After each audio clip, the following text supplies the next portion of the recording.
महाराष्ट्र की जो DG police है, डायरेक्टर जनरल ऑफ पुलिस, रश्मि शुक्ला, इसके खिलाफ 2 साल पहले ऐसे इल्जाम थे कि ये विपक्ष के नेताओं के फ़ोन टैप करती थी। और कनाडा की सरकार अगर कह रही है कि भारत सरकार बिश्नोई गैंग का इस्तेमाल करके इस तरह से हत्या करती है कनाडा में, तो क्या बाबा सिद्दीक की हत्या किसने करवाई? किसी बीजेपी ने करवाई?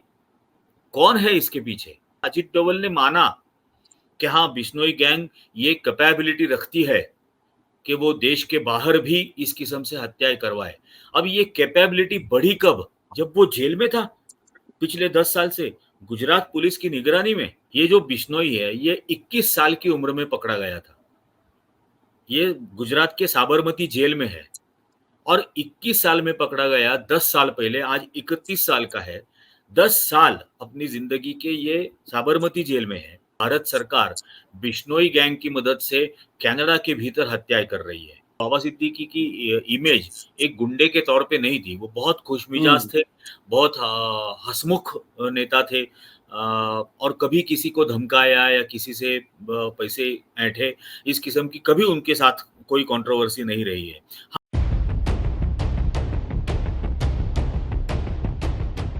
90 के दशक में एक फिल्म आई थी, उसका नाम था सत्या। मुंबई का बादशाह कौन।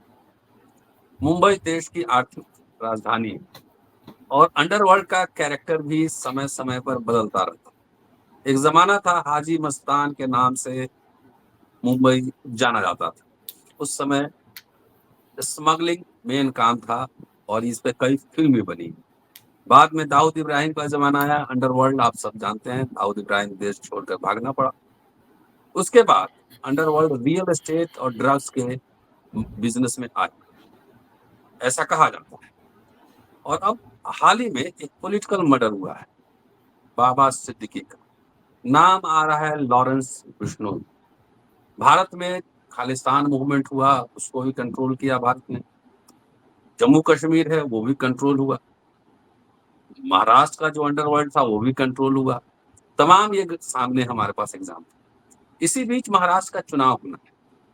लॉरेंस बिश्नोई गुजरात के एक जेल में बंद है और हलचल है भारत से लेके कनाडा तक।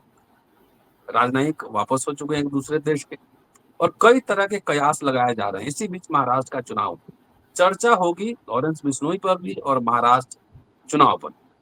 मेरे साथ निरंजन टकले साहब हैं, उनसे बात को आगे बढ़ाएंगे। मुझे जो यहाँ दिल्ली से बैठ के जो मोटा मोटी आइडिया लग रहा है, एक तो बाबा सिद्दीकी का जो मर्डर हुआ है, एक मुद्दा पॉलिटिकल मुद्दा वो भी रहेगा। दूसरा मराठा आंदोलन और उससे भी एक इम्पोर्टेंट आंदोलन है, वो है शिवाजी को लेकर वहां पे आंदोलन है। तमाम यह लॉ एंड ऑर्डर का सवाल है, महिलाओं की सुरक्षा का सवाल है, तमाम ऐसे मसले हैं। इसके अलावा क्या क्या मसले हैं, कैसा होगा परिदृश्य, इस पे चर्चा करूंगा। दोस्तों, रतनलाल बोल रहा हूँ और आप देख रहे हैं अम्बेडकर रामा। एक पृष्ठभूमि हमने बना दी, अब सीधे निरंजन साहब के साथ चलते हैं। वरिष्ठ पत्रकार हैं, लेखक हैं। एक एपिसोड इनके किताब पे हमने किया था, एक एपिसोड और अभी करना है, और इन्वेस्टिगेटिव जर्नलिस्ट है। इनके पास आम जर्नलिस्ट से बेहतर उम्दा इंफॉर्मेशन होता है। पूरा वीडियो देखिएगा, सुनते और शेयर करते रहिएगा। स्वागत है निरंजन जी। जी धन्यवाद नमस्कार। सर। जी नमस्कार। बैकग्राउंड बना दिया है, अब आपको बोलना है, मैं सुनूंगा। जी जी, महाराष्ट्र के चुनाव तो अभी है, मतलब तारीखें भी अभी घोषित हो चुकी है। 20 नवंबर को मतदान होना है।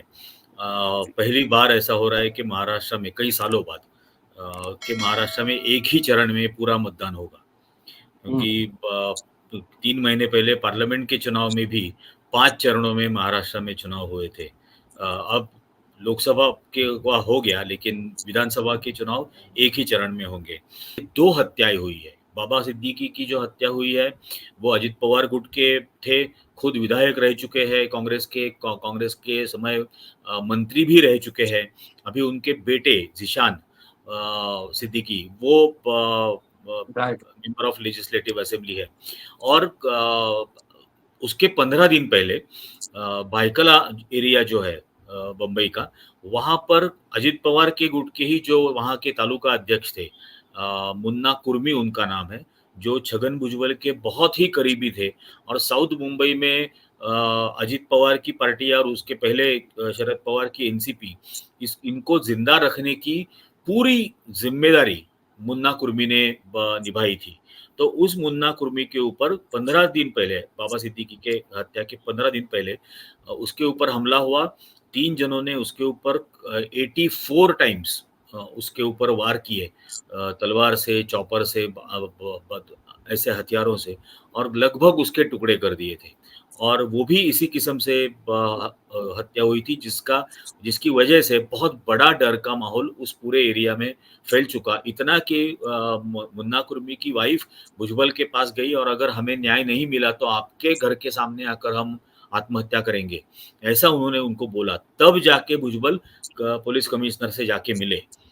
तब तक वो पुलिस कमिश्नर से मिले भी नहीं थे। और उसके कुछ दिन बाद 3 हत्यारे जिन्होंने हत्या की थी, वो खुद सरेंडर हो गए पुलिस के सामने। तो ये पूरा मतलब इस पर कोई विश्वास नहीं रख सकता। जो हत्या करके 3 भाग गए हैं, जिनको कोई तलाश नहीं रहा है, वो खुद आकर सरेंडर हो जाते हैं 3 दिन बाद। और उनका हैंडलर जो है, जो उनको हैंडल कर रहा था, वो अभी भी लापता है। कहा जाता है वो किसी अस्पताल में एडमिट हो चुका है और वो किसी बीजेपी के बड़े नेता का राइट हैंड माना जाता है। ये वहाँ पे हुआ। यहाँ बाबा सिद्दीकी की हत्या हुई, वहाँ आशीष शेलार, ये जो बीजेपी के मुंबई के अध्यक्ष रह चुके हैं और बड़े नेता है मुंबई में, उनके ही मतलब वो बाबा सिद्दीकी के खिलाफ ही चुनाव लड़कर जीत के आए थे। तो अब फिर से वो कंट्रोवर्सी हो सकती थी कि कौन चुनाव लड़ेगा उस सीट पर। तो उसी बीच में बाबा सिद्दीकी की हत्या हो गई। 9 की पिस्टल से हत्या हुई, वाई सिक्योरिटी होने के बावजूद हत्या हुई। वहाँ नवरात्रि का, विजयादशमी का एक त्योहार मनाया जा रहा था, जो पूरा स्पॉन्सर बाबा सिद्दीकी ने किया था। और बाबा सिद्दीकी की इमेज एक गुंडे के तौर पे नहीं थी। वो बहुत खुशमिजाज थे, बहुत हंसमुख नेता थे, और कभी किसी को धमकाया या किसी से पैसे ऐंठे, इस किस्म की कभी उनके साथ कोई कंट्रोवर्सी नहीं रही है। हाँ, फ़िल्म जगत में वो बहुत पॉपुलर थे, फ़िल्म जगत में उनके बहुत दोस्त थे। आमिर खान, सलमान खान और शाहरुख खान, ये तीनों कभी इकट्ठा नहीं आते, ऐसा जो कहा जाता था। इन तीनों को इकट्ठा इफ्तार की पार्टी में लाने का काम भी बाबा सिद्दीकी ने किया था। और कहा जाता है कि वो एक कोल्ड वॉर उनके बीच में चल रही थी, वो बाबा सिद्दीकी ने खत्म की थी। तो इसके बाद बाबा सिद्दीकी की हत्या होती है। 3 जन हत्या करते हैं, 6 बार उनके ऊपर गोलियां फायर की जाती है। उसके बाद वहीं पर 2 जनों को पकड़ा जाता है, 2 हत्यारों को। तीसरा भागने में कामयाब हो जाता है। उनके पास 2 पिस्टल और 28 अनफायर्ड अनयूज्ड कार्ट्रिजेस वहां पर उनके साथ मिलते हैं। अब ये 9 के कार्ट्रिज की पिस्टल भारत में सिर्फ पुलिस और आर्मी ऑफिसर्स यूज करने की परमिशन है। आम लोगों को .32 कार्ट्रिज की वेपन मिलते हैं, वो भी लाइसेंस की बहुत बड़ी प्रक्रिया करने के बाद उनको वो मिलता है। तो ये 9 के पिस्टल उनको, और कार्ट्रिजेस तो इस तरह से खुले बाजार में कभी भी नहीं मिलते हैं 9 के। वो कैसे मिले और इतने मिले? तीसरे के पास पिस्टल 1 है या 2 है पता नहीं, गोलियां उसके पास कितनी है पता नहीं। और इन तीनों को हैंडल करने वाला चौथा कौन है? चौथा हैंडलर था, ये तो पुलिस को पता चला है, जिसने कुर्ला में उनको एक फ्लैट रेंट पे दिया था। 1.5 महीने से वो रेकी कर रहे थे। बाबा सिद्दीकी के पास वाई सिक्योरिटी है, लेकिन रेकी हो रही है, इसका उनको शक भी नहीं था। अब वाई सिक्योरिटी देने के बाद तो बहुत बड़ी इंटेलिजेंस गैदरिंग होनी चाहिए थी कि क्यों इस आदमी को खतरा है, किस तरफ से इसको खतरा है, कौन इसकी जान ले सकता है। कुछ जानकारी पुलिस के पास इसके बारे में नहीं थी हत्या होने तक। अब वो कह रहे हैं कि हम इसकी तहकीकात करेंगे, और जो पकड़े गए हैं वो दोनों बिश्नोई गैंग के मेंबर्स हैं। बिश्नोई गैंग के मेंबर से ये पुलिस ने बताने के 24 घंटे के भीतर कनाडा के प्राइम मिनिस्टर ने आरोप कर दिया, और वहाँ के आरसीएमपी जो है, रॉयल कनाडा माउंटेड पुलिस, उनके जो चीफ है, उन्होंने प्रेस कॉन्फ्रेंस लेके ये कह दिया कि भारत सरकार बिश्नोई गैंग की मदद से कनाडा के भीतर हत्याएं कर रही है। अभी ये जो बिश्नोई है, ये 21 साल की उम्र में पकड़ा गया था। ये गुजरात के साबरमती जेल में है, और 21 साल में पकड़ा गया 10 साल पहले, आज 31 साल का है। 10 साल अपनी जिंदगी के ये साबरमती जेल में है। जितनी जिंदगी जेल के बाहर गुजारी उसके आधी जिंदगी उसने जेल के अंदर गुजारी है।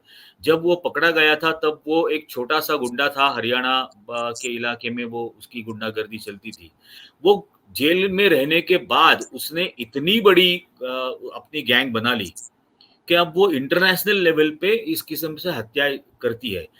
सैटरडे को, मतलब आज हम बात कर रहे हैं थर्सडे को, शनिवार को सिंगापुर में हमारे जो देसी जेम्स बॉन्ड है अजित डवल, ये अजित डवल के साथ कनाडा के डिप्टी फॉरेन मिनिस्टर की और वहां मीटिंग। के पुलिस चीफ की सिंगापुर में मीटिंग हुई। वहां पर उन्होंने बिश्नोई के बारे में बोला और वहां अजित डवल ने माना कि हाँ, बिश्नोई गैंग ये कैपेबिलिटी रखती है कि वो देश के बाहर भी इस किस्म से हत्याएं करवाए।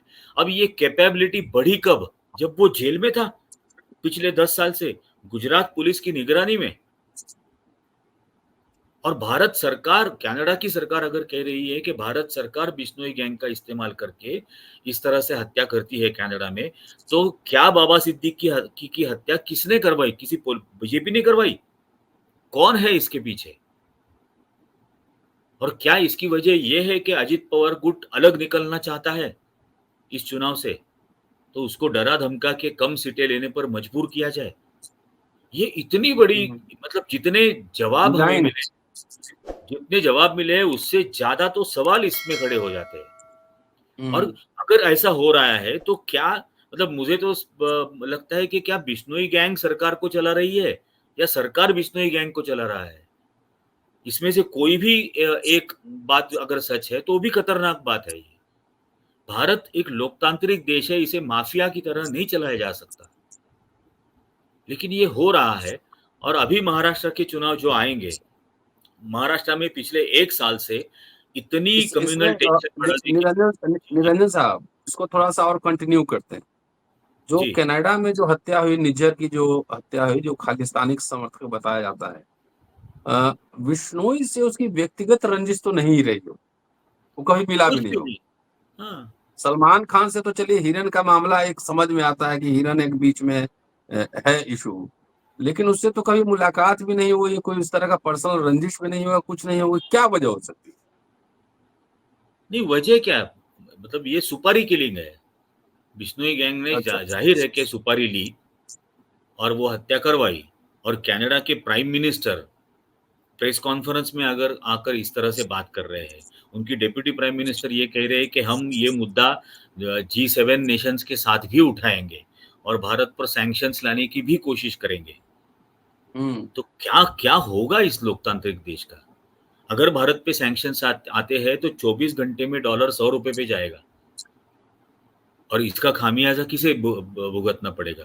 इसके बाद अगर कनाडा में मैं गया हूँ, कनाडा में वहां पर संघ की शाखाएं होती है हर रविवार को, हर संडे को। अगर कनाडा ने अगर ये शुरू कर दिया कि ये जितने संघ को मानने वाले लोग हैं, भले वो आज कनाडा के नागरिक है, उनकी नागरिकता रद्द करके अगर उनको वापस भेजना शुरू कर दिया, तो कहाँ रहेंगे ये? पूरे पूरे वेस्टर्न कंट्रीज में, यूरोप में और यूनाइटेड स्टेट्स जैसे देशों में क्या भारत की इज्जत रह जाएगी? और वो कह रहे हैं कि हम I5 नेशंस के साथ भी इंटेलिजेंस शेयर करते हैं। अब I5 नेशंस में यूएस है, कनाडा है, ऑस्ट्रेलिया है, न्यूजीलैंड है। इनके साथ भी आपके रिश्ते खराब हो जाएंगे क्योंकि आप पर सैंक्शन आ जाएंगे तो इतना बड़ी रिस्क। और भारत ने हमेशा दूसरे देशों की सॉवरेनिटी की बात की है, उसका सम्मान किया है, आदर किया है और अपनी सॉवरेनिटी बनाए रखने की भी उन्होंने बात की है। आज जो ये लो आईक्यू बुलडोजर्स है आरएसएस के, ये जो कह रहे हैं कि भारत आज ये ताकत रखता है कि वहां जाकर देश के दुश्मनों को हम घुस के मार रहे हैं, ये बेवकूफी है। अगर आप ताकत रखते हो तो आप मणिपुर शांत कीजिए। अगर आप ताकत रखते हो तो आप बिश्नोई को कंट्रोल कीजिए। ये कैसे जरूरत करता है देश के बाहर हत्याएं करवाने की? सिद्धू मूसेवाला की हत्या इसी ने करवाई थी। हम्म। सिद्धू मूसेवाला भी एक वर्ल्ड फेमस सिंगर था, उसकी भी हत्या इन्होंने की। कहते और हैं 7 तो लोगों का गैंग है, सोशल मीडिया पर लोग एक्टिव हैं, तमाम है। और मेरा मेरा एक छोटा सा सवाल इसमें बनता ये है कि बगैर किसी प्रोटेक्शन के जेल में बैठे कैसे आदमी 700 लोगों का एक पूरा टीम बना सकता है, सोशल मीडिया ग्रुप बना सकता है, तमाम थोड़ा सा अटपटा लग रहा है जी। एग्जैक्टली 21 साल में पकड़ा गया लड़का, 21 साल की उम्र में वो पकड़ा गया था और एक छोटा सा गुंडा था। वो आगे चलकर जेल में रहने के बावजूद 10 सालों में अपनी इतनी बड़ी गैंग करता है। सोशल मीडिया पर उसके अकाउंट्स बन जाते हैं। वो सोशल मीडिया पर सलमान खान और सलमान खान के साथ दोस्ती रखने वाले हर एक को हम रास्ते से हटाएंगे, इस किस्म की धमकियां देते हैं। हमारे पास महाराष्ट्र की जो डीजी पुलिस है, डायरेक्टर जनरल ऑफ पुलिस, रश्मि शुक्ला, इसके खिलाफ 2 साल पहले ऐसे इल्जाम थे कि ये विपक्ष के नेताओं के फोन टैप करती थी। अच्छा। हाँ, और तब उसने अचानक सेंट्रल गवर्नमेंट की तरफ अपनी पोस्टिंग करवा ली। फडणवीस होम मिनिस्टर बनने के बाद वो तुरंत वहां पर वापस आ गई। इसी ने एविडेंस प्लांट करवाए थे भीमा कोरेगांव केस में, जो अब अमेरिका के लोगों ने उसको उजागर किया कि किस तरह से एविडेंस उनके लैपटॉप्स में प्लांट किए गए थे। तो ये रश्मि शुक्ला जो जानकार है फोन टैपिंग की, और ये सरकार जिनके पास पेगासस जैसा सॉफ्टवेयर है, तो क्या ये पता नहीं कर पाते कि ये अकाउंट कौन चला रहा है? फेसबुक के अकाउंट्स और ट्विटर के अकाउंट्स कौन चला रहा है? या इनके फ़ोन टैप करके ये पता नहीं कर सकते कि ये कौन गैंगस्टर है, जो आज इस किस्म की वारदातें कर रहे हैं? बाकी तो हर चीज़ की जानकारी रखते हो, विपक्ष के बारे में हर चप्पा-चप्पा जानकारी रखते हो विपक्ष के नेताओं की। लेकिन गैंगस्टर के बारे में उनको क्या पूरी खुली छूट दी हुई है, या क्या इनका इस्तेमाल हो रहा है? जैसे सोहराबुद्दीन शेख का इस्तेमाल किया जा रहा था पहले अमित शाह के द्वारा एक्सटॉर्शन के लिए, और ये मैं नहीं कह रहा हूँ, ये सीबीआई की चार्जशीट में लिखा हुआ है कि मार्बल ट्रेडर्स जो राजस्थान के थे, उनका एक्सटॉर्शन करने के लिए सोहराबुद्दीन का इस्तेमाल हो रहा था। तो क्या अब बिश्नोई गैंग की तरफ से फिल्म इंडस्ट्री में और मुंबई में एक अलग एक्सटॉर्शन गैंग खड़ी की जा रही है? कौन सलमान खान के साथ एक्टिंग करने के लिए तैयार होगा? कौन उसकी फ़िल्म प्रोड्यूस करने के लिए तैयार होगा? कौन डायरेक्ट करने के लिए तैयार होगा? और ये खौफ का माहौल बना के बाकी पूरे इंडस्ट्री को आप डराए-धमकाए रखना चाहते हो। ऐसा ही तो इसका सीधा-सीधा नतीजा निकलता है, और इसमें सरकार शामिल है। अब कनाडा ने जो आरोप किए हैं, उसका क्या जवाब दिया है भारत सरकार ने? सिर्फ नकारा हुआ है, डिनायल के मोड में है। और यूएस में 23 जून को उस वक्त मैं वहां पे था। 23 जून को नरेंद्र मोदी व्हाइट हाउस के भीतर थे, हम बाहर प्रोटेस्ट कर रहे थे, और उसी दिन वहां की federal bureau of investigation, department of justice, New York की कोर्ट में गुरबिंदर सिंह पन्नू की हत्या करने की पूरे साजिश और कॉन्स्पिरेसी के बारे में एविडेंस कोर्ट में सबमिट करती है, जिसमें निज्जर की हत्या होते वक्त का, कनाडा की हत्या होने के वक्त का पूरा वीडियो वहां पर देती है। एक अरेस्ट भी वहां पर होती है। निखिल गुप्ता को नॉर्वे में अरेस्ट किया जाता है, उसको एक्स्ट्राडाइट करके यूएस में लाया जाता है, और कहा जाता है कि निखिल गुप्ता को रॉ के ऑफिसर्स हैंडल कर रहे थे।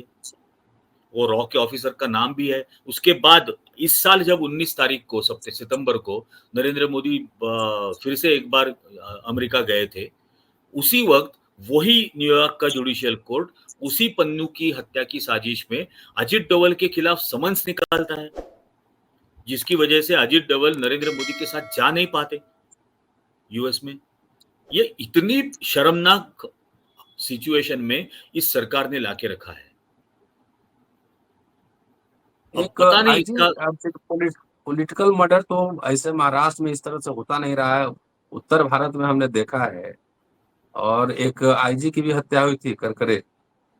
जी, आप हेमंत आपके गडकरी। पास तो बहुत सारा जी। तो हाँ, क्या मायने हैं इस तरह की जो किलिंग्स हैं, एक आईजी की हत्या हो जाती है और कुछ कुछ नहीं होता है उस केस में, बरी हो जाते हैं लोग, आरोपी सांसद भी बन जाते हैं।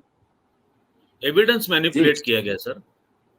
जी जी। हेमंत करकरे जो एटीएस के चीफ थे, महाराष्ट्र एंटी टेररिज्म स्क्वाड, उसके चीफ थे। मालेगांव ब्लास्ट जो 2008 में हुआ था, उसका पूरा इन्होंने इन्वेस्टिगेशन किया था, और उस इन्वेस्टिगेशन के दौरान पहली बार इस किस्म की टेररिस्ट एक्टिविटीज में हिंदू संगठन शामिल है। ये उससे बाहर निकल के आया था। सबसे पहले मैंने ही वो खबर वहां उस वक्त ब्रेक की थी, क्योंकि मैं नासिक में रहता हूँ। मालेगांव मेरे अंडर था, पूरा नॉर्थ महाराष्ट्र था। तो मालेगांव ब्लास्ट का पूरा इन्वेस्टिगेशन मैं ही CNN, IBN और IBN लोकमत चैनल के लिए उस वक्त कर रहा था। हमने जी सबसे जी पहले जी। खबर ब्रेक की थी कि प्रज्ञा सिंह ठाकुर, तब पता नहीं था कि ये साध्वी है, लेकिन प्रज्ञा सिंह ठाकुर के नाम पर वो मोटरसाइकिल रजिस्टर्ड है। लेफ्टिनेंट कर्नल प्रसाद पुरोहित है शामिल। अभिनव भारत की संगठन, वो प्रसाद पुरोहित ने अपने घर के एड्रेस पर पूना में रजिस्टर की थी। भंडारकर रोड पर उनका जो घर है, उस एड्रेस पर उसने रजिस्टर की थी। बाद में कहा गया कि नहीं, ये इन्फिल्ट्रेट कर रहे थे। इन्फिल्ट्रेट कहाँ से कर रहे थे अभिनव भारत में? ये तो संस्थापक थे अभिनव भारत के, और वो सारे पकड़े गए। 11 आरोपी उसमें जो पकड़े गए, और खासकर वो जो दयानंद पांडे नाम के एक स्वयं घोषित शंकराचार्य थे जम्मू के, शारदा पीठ वो कहते थे। तो उस शंकराचार्य को ये एक आदत थी कि हर कॉन्स्पिरेसी मीटिंग्स की वीडियो रिकॉर्डिंग वो अपने लैपटॉप पे करके रखते थे। तो 34 वीडियो मिले थे, 414 मिनट का टोटल कॉन्वर्सेशन रिकॉर्डेड था। उस रिकॉर्डेड कॉन्वर्सेशन के मतलब बेसिस पे मैंने एक लंबी इन्वेस्टिगेटिव स्टोरी की थी द वीक मैगजीन के लिए, व्हाई ओनली 6 किल्ड।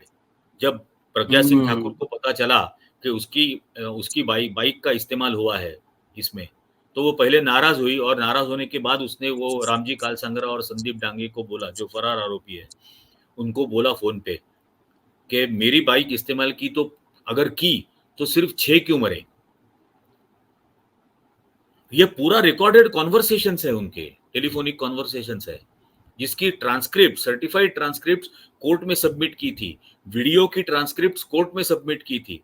अब उस रोहिणी सैलियन जो प्रोसिक्यूटर थी, रोहिणी सैलियन ने को तकलीफ देने की कोशिश की। जैसे ही सरकार बदल गई, NIA के लोग आकर उसको प्रेशराइज करने लगे, रोहिणी सैलियन ने हट गई उस केस से।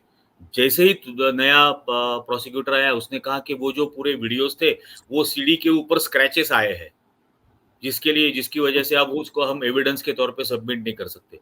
अब वो सीडी पर रिकॉर्ड नहीं हुआ था, वो हार्ड डिस्क पर रिकॉर्ड हुआ था लैपटॉप के। लेकिन मतलब महाराष्ट्र सरकार ने हम्म, खुली छूट दे दी थी उसमें। मतलब इस तरह की जो हत्याएं हैं, मैंने तो प्रसंगवश जो है हेमंत करकरे का नाम लिया, और बाबा सिद्दीकी की हत्या एक हाई प्रोफाइल हत्या है। क्या इस तरह के जो घटनाएं होती है उसके थ्रू मल्टी एंगल से मैसेज देने की कोशिश होती है? बॉलीवुड को भी मैसेज गया, पॉलिटिकल क्लास को भी मैसेज गया, एक जी, जी। एक अभी मल्टी एंगल होता है ना। बिल्कुल। मेरे पास एक सर किताब है, आपके पास भी होगी शायद, लेकिन अभी बाहर मार्केट में कहीं भी नहीं मिलती है। बलराज मधोक की लिखी हुई, हाँ हाँ दीनदयाल हाँ, की वो हत्या से इंदिरा जी की जी हत्या जी तक। जी। उसमें उसमें एक सेंटेंस है उनका, जिसमें उस वक्त उन्होंने लिखा था जी। कि संघ को हत्याओं की लत लगी है। हम्म। ये 50 की दशक में उन्होंने लिखा था वाक्य। दीनदयाल उपाध्याय की हत्या के बाद, जिसके लिए उन्होंने जिम्मेदार अटल बिहारी वाजपेयी, बाला साहब देवरस और नाना देशमुख को ठहराया था। जी। अब इन लोगों ने जिसकी हत्या हुई उसका नाम दे दिया रेलवे स्टेशन को, और जिन्होंने हत्या हम्म की उनको दे दिया भारत रत्न। हम्म।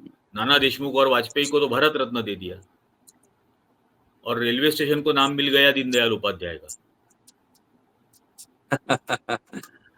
अ, तो ये वाकई में बहुत ही खतरनाक विचारधारा है, जो बिल्कुल मतलब डिस्कशन करने में, चर्चा करने में, अपने मुद्दों को सामने रखने में, या एक लॉजिकल, हम जिसे विवेक के आधार पर बातचीत कहते हैं, उसमें भरोसा, विश्वास नहीं रखती है। ये जो भी विरोधी है उसको रास्ते से हटाने में ही इसका विश्वास है, उसमें मानने वाली ये जी जी संगठन है। जी। देखिए, अब हमने महाराष्ट्र में तो इतना भयंकर गैंग वॉर देखा है। एक समय दाऊद इब्राहिम की गैंग, अरुण गवळी की गैंग, अमर नाइक की गैंग, 3-3 छोटा गैंगस्टर्स राजन। थे। हम्म। छोटा राजन की, उसके पहले भी जैसे आपने ज़िक्र किया था, हाजी मस्तान थे, करीम लाला थे, इस किस्म के लोग थे जिनकी यहाँ पर बम्बई में गैंग्स रही है, उनके गैंग्स वॉर होते रहे हैं। इनको कंट्रोल कर दिया गया। अरुण गवली जैसे गैंगस्टर को पकड़ने के बाद उसको अंडा सेल में रखा गया था। अंडा सेल में लगभग आप सिर्फ सो सकते हो, इतनी ही जगह है, और पूरे दिन में आप ना किसी से मिल सकते हो, ना आपको मिलने के लिए कोई आएगा। दरवाजे पर खाना परोसा जाता था, वो आदमी सूरज देख नहीं पाता था। ऐसे अंडा सेल में रखकर उनका मनोबल तोड़ा गया इन गैंगस्टर्स का। ये महाराष्ट्र में हमने देखा हुआ है।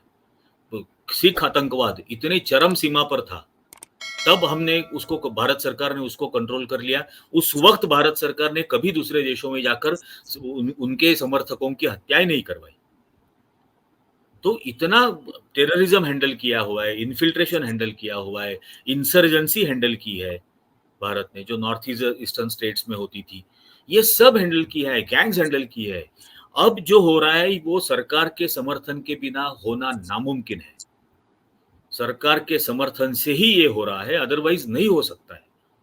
जी, क्योंकि उनको पता चला है कि लोकसभा चुनाव में एक बड़ी थप्पड़ लोगों द्वारा, मतदाताओं द्वारा मिलने के बाद, महाराष्ट्र जैसे स्टेट में जहां 48 में से सिर्फ 17 सीटें इन अलायंस पार्टनर की चुन के आई, 31 सीटें ये इंडिया अलायंस ने जीती थी। उसके बाद तो अब सिर्फ ये एक ही बात रह गई है, जो लोगों के बीच में जाके डरा धमका के उनसे वोट ले सकते हैं। धार्मिक आधार पर फूट डालने की बहुत कोशिश की गई है पिछले 6 महीनों में, और उसके आधार पर वो चुनाव को सामने जाएंगे। जी, शुक्रिया निरंजन साहब। और निरंजन साहब थे मुंबई में अंडरवर्ल्ड के इतिहास पर से पर्दा उठा रहे थे, और इसके साथ साथ क्या बिश्नोई ग्रुप दिल्ली से लेके, इंडिया से लेके कनाडा तक चर्चा में, अमेरिका में भी चर्चा में है, क्या बगैर किसी प्रोटेक्शन के सरवाइव कर सकता है? 31 साल का नौजवान है। शुक्रिया, देखते रहिए अम्बेडकर।